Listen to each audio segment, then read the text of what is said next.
दोस्तों, history of Karbala के पहले पार्ट में हमने आपको बताया था कि करबला में इमाम हुसैन और यजीद के दरमियान जंग होने का एक वजह बनु उमैया और बनु हाशिम के बीच चली आ रही कई नस्लों से वो दुश्मनी भी थी जो लगातार जारी रही थी।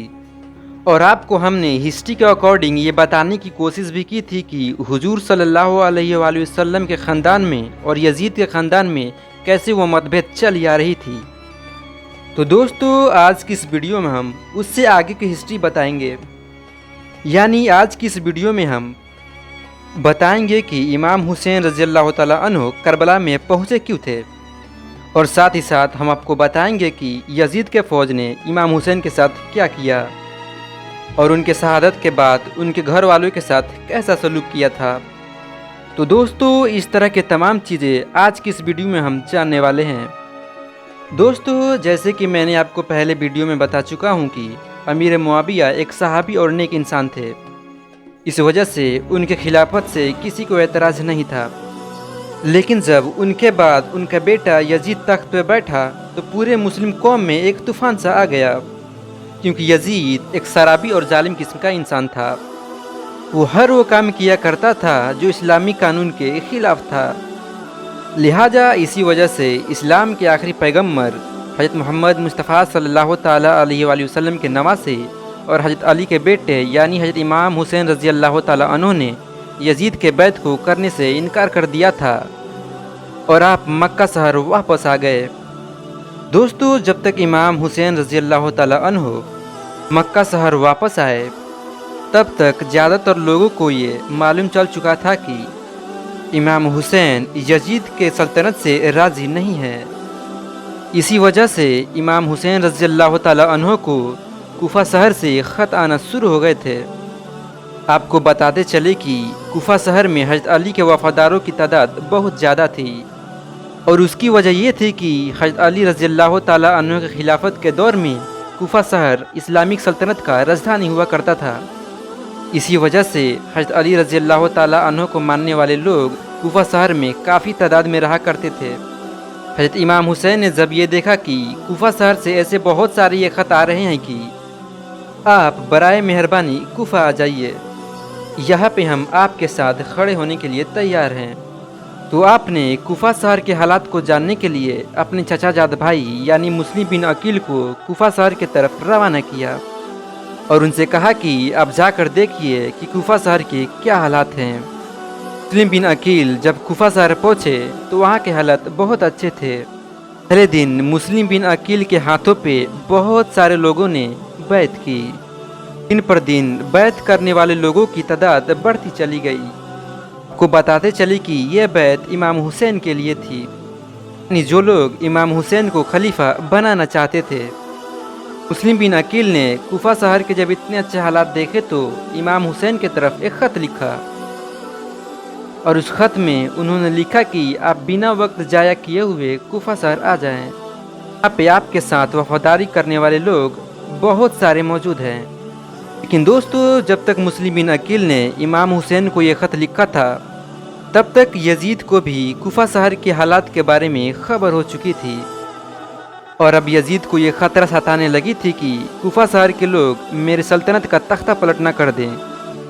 यजीद ने फ़ौरन अपना एक करीबी इंसान, जो एक बहुत जालिम किस्म का इंसान था जिसका नाम इब्न ज़ियाद था, यजीद ने इब्न ज़ियाद को कूफा शहर का गवर्नर बनाकर कूफा शहर की तरफ रवाना किया। इब्न ज़ियाद एक बहुत बड़ा लश्कर लेकर कूफा शहर में दाखिल हुआ।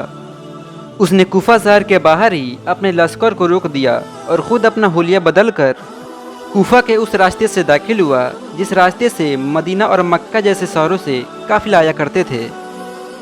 इब्न ज़ियाद ने जब कूफा शहर में उस रास्ते से दाखिल हुआ तो ज़्यादातर लोगों को लगा कि इमाम हुसैन शायद कूफा शहर में आ चुके हैं। लोगों ने इमाम हुसैन समझकर उसका बड़ा ही अच्छा इस्तकबाल किया। सड़कों पे जुलूस निकाला गया और मरहबा मरहबा का नारे लगाए गए। इब्न ज़ियाद ने जब कूफा शहर के ऐसे हालात देखे तो वो सारे फौज जिसने वो बाहर खड़ी की थी वो सारे के सारे कूफा शहर में बुला ली, और अगले ही दिन इब्न ज़ियाद ने यजीद के जुल्म सितम से लोगों को डराकर इमाम हुसैन को सपोर्ट करने से मना कर दिया। और अब वो लोग जो 2-3 दिन पहले इमाम हुसैन के साथ वफादारी करने का दावा किया करते थे, वो सारे के सारे लोग हजरत इमाम हुसैन का साथ छोड़ चुके थे। यजीद के जुल्म सितम के डर से कूफा शहर के हालात एक दिन में इतने ख़राब हो चुके थे कि इमाम हुसैन को वो चचेरे भाई जिनको उन्होंने कूफा शहर के हालात देखने के लिए भेजा था, यानी मुस्लिम बिन अकील, अब उनको अपनी जान बचाना भी महंगी पड़ गई थी। वो अपनी जान बचाने के लिए कूफा शहर की एक बूढ़ी औरत के घर में छुप गए थे, लेकिन उस बूढ़ी औरत के शौहर ने वहाँ के कोतवाल से मुखबरी कर दी थी, जिसके वजह से हजरत मुस्लिम बिन अकील और इनके 2 छोटे छोटे बच्चे के साथ 3 लोगों को गिरफ्तार कर लिया गया था। और फिर कुछ लम्हे बाद ही मुस्लिम बिन अकील और इनके साथ 2 छोटे छोटे बच्चे को शहीद कर दिया गया। दोस्तों, वहीं दूसरी तरफ हजरत मुस्लिम बिन अकील का भेजा हुआ खत मक्का शहर में इमाम हुसैन के पास पहुंच चुका था, जिसमें लिखा हुआ था कि कूफा शहर के हालात बहुत अच्छे हैं, आप बिला वक्त जाया किए हुए कूफा आ जाएं। लिहाजा इस तरह इमाम हुसैन ने कूफा शहर जाने की तैयारी शुरू कर दी। इमाम हुसैन तमाम अपने अहल खाना के साथ कूफा शहर को रवाना हुए। जब आप बिल्कुल कूफा शहर के करीब पहुंच गए तो आपको यजीदी फौज ने रोकने की कोशिश की। इमाम हुसैन ने फरमाया, मैं तुम लोगों के कहने पर ही कूफा शहर में आया हूँ।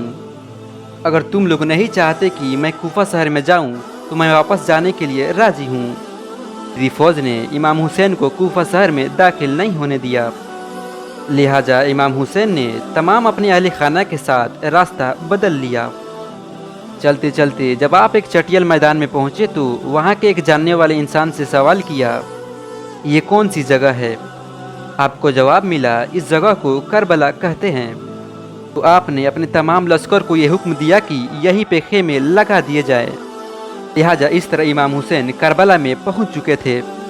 दूसरी तरफ जब यजीदी फ़ौज को ये पता चला कि इमाम हुसैन करबला के मैदान में अपना खेमा लगाए हुए हैं, तो फ़ौरन यजीदी फ़ौज ने करबला के मैदान में पहुंचना शुरू कर दी। यजीद की जो फ़ौजें करबला पहुंच रही थी, उनके सीपे सलारी इब्न साद कर रहा था। इब्न साद हज़रत मोहम्मद सल्लल्लाहु अलैहि वसल्लम के एक करीबी सहाबी का नफरमान बेटा था। लेकिन इमाम हुसैन ने इब्न साद से कहा, या तो मुझे यजीद के पास ले चलो या तो मुझे अपने शहर वापस जाने दो। लेकिन इब्न साद ने इन दोनों बातों में से कोई बात कबूल नहीं की। वो आपको बैत करने पर ही मजबूर करता रहा, लेकिन आप लाख दबाव में आकर भी यजीद की बैत को करने से मना कर दिया था। तो दिन गुजरते गए और यूँ 7 मुहर्रम का दिन आ चुका था। आपको बताते चले कि करबला के मैदान में पानी का कोई जरिया नहीं था सिवाय नहर फुरात के, और 7 मुहर्रम को नहर फुरात के पानी को हज़रत इमाम हुसैन रज़ियल्लाहु ताला अन्हु के खेमे वालों के लिए बंद कर दिया गया। हज़रत इमाम हुसैन और उनके साथ मौजूद तमाम नौजवान वफादार तो इस प्यास को बर्दाश्त करते रहे, लेकिन छोटे छोटे बच्चे और औरतों को इस प्यास की वजह से हालत बुरा हो चुके थे। हज़रत अब्बास अलमदार को हज़रत इमाम हुसैन के 6 माह के छोटे बच्चे यानी हज़रत अली असगर की प्यास को नहीं देखा गया। आपने एक मुश्क ली और घोड़े पर सवार होकर घोड़े को दौड़ाना शुरू कर दिया। आप नहर फुरात पे पहुँचे और आपने मुश्क में पानी भी भर लिया था, लेकिन जब आप पानी लेकर वापस हो रहे थे तो यजीदी फ़ौज ने आप पर तीर बरसाना शुरू कर दिए थे। हज़रत अब्बास जब तक हज़रत इमाम हुसैन के खेमे तक पहुँचते तब तक यजीदी फ़ौज ने तीर चला चला कर हज़रत अब्बास के जिस्म को छलनी कर दिया था, और इस तरह हज़रत अब्बास अलमबरदार की भी शहादत हो गई थी। दोस्तों, उसके फ़ौरन बाद ही इमाम हुसैन के दूध पीते बच्चे यानी नन्हे अली अस्कर को भी शहीद कर दिया गया था। दोस्तों, जब तक 9 मुहर्रम की तारीख आई तब तक इमाम हुसैन को यह यकीन हो चुका था कि यजीद के फ़ौज का मकसद सिर्फ मुझे शहीद करना है, अलावा वह कुछ भी करने के लिए तैयार नहीं है। इसी वजह से इमाम हुसैन ने 9 मुहर्रम की रात को तमाम अपने खेमे वालों को एक जगह पर इकट्ठा किया और आपने कहा, यहाँ पे मौजूद तमाम लोग 1-2 दिन में शहीद कर दिए जाएंगे, इसलिए यहाँ पे मौजूद आप लोगों में से जो भी अभी लौटना चाहता है वो लौट सकता है। हज़रत इमाम हुसैन ने खेमे में जल रहे तमाम दियों को बुझवा दिया और अंधेरा कायम करवा दिया ताकि जो भी जाना चाहे वो बेझिझक चला जाए। थोड़ी देर बाद जब दोबारा दियों को जलवाया गया तो तमाम लोग बैठे आंसू बहा रहे थे, यानी वहाँ पे मौजूद कोई भी इंसान हज़रत इमाम हुसैन को छोड़कर जाने के लिए राज़ी नहीं था। आखिरकार 10 मुहर्रम का दिन आया और हजरत इमाम हुसैन और यजीद के फौज के बीच जंग होना शुरू हो चुका था। जहां एक तरफ यजीद के पास 70,000 की एक बड़ी फौज थी, वहीं दूसरी तरफ हजरत इमाम हुसैन के पास सिर्फ 72 वफादार लोग थे। जंग होती रही और इस तरह इमाम हुसैन के चाहने वाले एक एक वफादार शहीद होते रहे। दोस्तों, न जाने अल्लाह ताला ने इमाम हुसैन को वो बूढ़े बाजुओं में कौन सी ताकत दे रखी थी कि हजरत इमाम हुसैन उस बुढ़ापे के हालत में भी उस मैदान से अपने एक नौजवान बेटे की लाश को उठा कर लाते और दूसरी तरफ अपने एक नौजवान बेटे को उसी जोश के साथ उस मैदान में जंग के लिए भेजा करते थे। धीरे धीरे जब इमाम हुसैन के तमाम वफादार शहीद हो गए तो हजरत इमाम हुसैन ने तलवार लेकर खुद जंग के मैदान में जाने का फैसला किया। हजरत इमाम हुसैन अपने तलवार से अकेले यजीद के फौज का काफ़ी लंबे समय तक मुकाबला करते रहे। हजरत इमाम हुसैन के तन्हा होने के बावजूद भी कोई भी यजीद का सिपाही इनके मुकाबले में नहीं आना चाहता था और उसकी सिर्फ एक ही वजह थी और वह वजह ये थी कि वो हजरत अली के खून थे, यानी हजरत अली के बेटे थे। दोस्तों, यजीद के फौज के सिपह सालार इब्न साद को यह यकीन हो चुका था कि हम हजरत अली के बेटे यानी हजरत इमाम हुसैन का मुकाबला नहीं कर सकते, इसलिए उसने अपने तमाम फौजियों को इमाम हुसैन के ऊपर एक साथ हमला करने का हुक्म दिया। तमाम लोग एक साथ मिलकर इमाम हुसैन पर हमला कर रहे थे, लेकिन उसके बावजूद भी इमाम हुसैन ये साबित करते रहे कि जालिम चाहे तादाद में कितना भी हो, हक और सच का मुकाबला एक पल भी नहीं कर सकते। दोस्तों, यजीदियत और हुसैनियत के बीच काफ़ी खतरनाक जंग चल रही थी कि इसी बीच नमाज असर का वक्त हो जाता है। हज़रत इमाम हुसैन रज़ी अल्लाह ताला अन्हु ने ऐसे मुश्किल वक्त और ऐसे ज़ख्मी हालत में भी नमाज पढ़ने का इरादा किया। जैसे ही आपने नमाज पढ़ना शुरू की, यजीद के फौज को वो मौका मिल गया जिसे उसे काफ़ी वक्त से इंतजार था और आप जैसे ही सजदे में गए तो यजीद के फौज में एक सिमर नाम के बदबख्त ने आप पे ऐसा वार किया कि आप शहीद हो गए। हिस्ट्री के बुक्स में आता है कि हज़रत इमाम हुसैन के शहादत के बाद उनके सर को नेज़े पर चढ़ाकर पूरे कूफा में घुमाया गया था। आपके सर को बुलंद करके जुलूस निकाला गया था। दोस्तों, करबला की इस जंग में इमाम हुसैन के घर वालों में से बस एक ही मर्द बच सका था जिनका नाम था हज़रत इमाम ज़ैनुल आबिदीन। वो उस वक्त बीमार थे और लड़ने की हालत में नहीं थे। उसके अलावा हज़रत इमाम हुसैन रज़ी अल्लाह ताला अन्हु की घर की तमाम औरतों को कैदी बनाकर कूफा लाया गया था। भले ही दोस्तों हज़रत इमाम हुसैन को उस दिन शहीद कर दिया गया था, लेकिन आज भी हज़रत इमाम हुसैन रज़ी अल्लाह ताला अन्हु क़यामत तक के लिए ज़िंदा हैं।